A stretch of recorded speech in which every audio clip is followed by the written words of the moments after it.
sometimes called a humanoid. Close encounters of the fourth kind involve alleged abductions by UFOs, where people claim to be involuntarily taken on board a UFO, usually for experimental purposes. Close encounters of the fifth kind involve contactees, or those persons who claim to be in personal contact with UFO entities, usually through metaphysical or occult means. Close encounters of the sixth kind include injuries or deaths resulting from a UFO close encounter. The odd encounter is one of hundreds of once classified UFO sightings released last month by the British government. It's the sort of disclosure UFO investigators are demanding from the U.S. government. How would people react? Well, it would be kind of good. It's about time. Former astronaut Edgar Mitchell is the sixth man to walk on the moon and a firm believer that aliens have visited our planet repeatedly. So I had to ask, why are they coming in these little glancing visits and we haven't had a more meaningful dialogue or contact or attempt to communicate with these people? Well, I think we have. Really? I think we have, but it is not common knowledge. Mitchell told me after he returned to the moon, he was briefed at the Pentagon by a high-ranking officer, whose name he would not reveal, who said the U.S. government does have evidence of alien spacecraft and is keeping it a secret. Well, I think the root reason it's still a secret is power and control. Controlling whatever technology exists. I thought it was Akkadian, but it's not. It's Sumerian. I'm sure of it. This is widely considered by my peers to be the holy grail of dead languages. But we haven't deciphered the entire lexicon.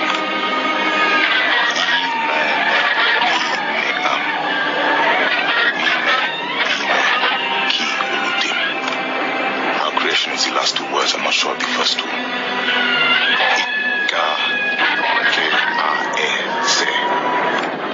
Examine is the first word.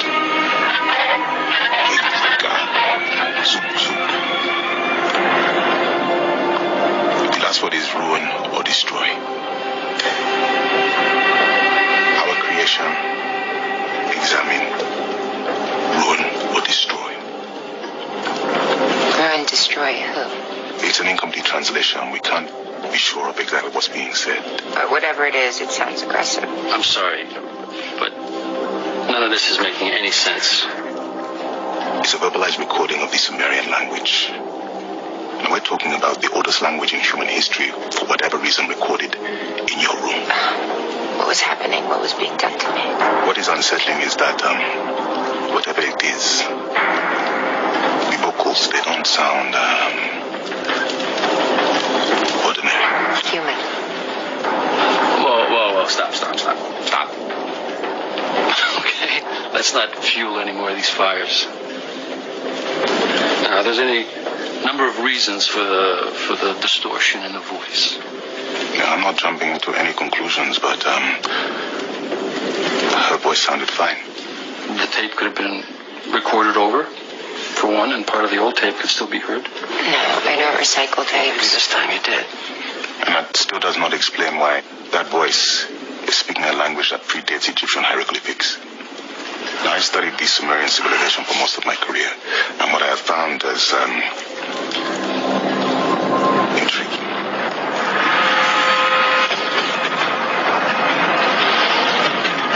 You can go into any Sumerian exhibit and see what I'm about to tell you.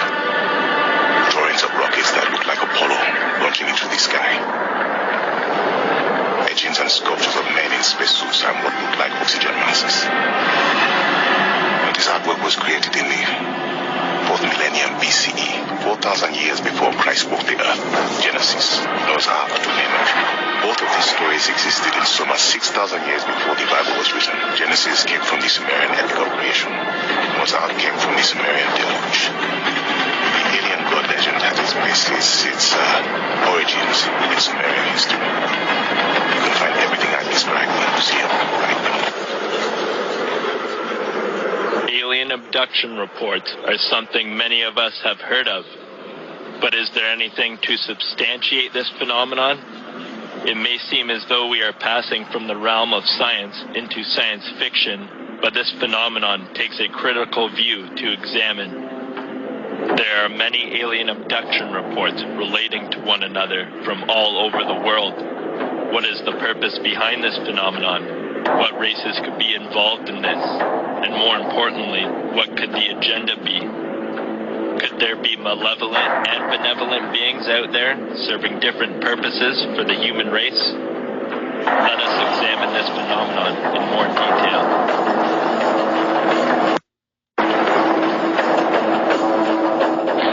First of all, an abduction can happen to one person or two or three. I've got cases involving 7 people at once. But let's say first a nighttime visitation, which is very typical. Let's say a man and woman are asleep, and the man wakes up. He doesn't know why he's wakened up, and realizes that he's paralyzed and absolutely cannot move. And he's quite terrified, doesn't know what's happening, cannot alert his wife, who seems totally oblivious, sound asleep. We use the term switched off.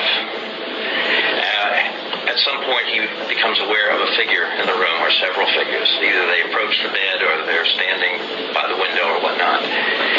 He next finds himself levitating off the bed. He will find himself then floating, usually towards the window. Let's say it's a closed window, and he and the small figures float through the closed window. This is not an out-of-body experience. If he looks back to the bed, if he can see back to the bed, he's not in the bed. He's gone. He floats out the window, and there's usually outside some kind of intense light, which functions as some sort of tractor beam or whatever we want to call it, and the person and the figures are floated up into the craft. He floats up into the craft, usually through an opening in the bottom, and finds himself very often immediately on a table without his clothes. Very few people remember the act of either disrobing or being disrobed. He's on a table, and a series of medical procedures, quasi-medical procedures, then are undertaken. They end up very often focusing on the genitals. If it's a male, very often some kind of instrument is placed around the penis. Very often at that point, either painfully or through some kind of induced climax, a sperm sample is taken. Very often, probes are inserted in the nostril or ear. There are a series of other procedures that happen very frequently. Sometimes nerve centers are stimulated and various muscle groups will move. We don't know why any of this happens. The person could be shown some things. Very often could be shown a small child or baby. Even men are shown these strange hybrid offsprings, and then eventually the person is returned the same way he came back to bed, often dropped from a certain height onto the bed, still not disturbing the wife, and immediately goes to sleep. In the morning, wakes up, has no idea what happened. Is this a dream? Very often will find his pajamas on the floor next to the bed. Doesn't remember having taken them off. Very often he will notice pain or odd sensation in a certain part of his body and finds a small mark. Well, that's a typical kind of nighttime visitation. We have hundreds and hundreds and hundreds of these cases.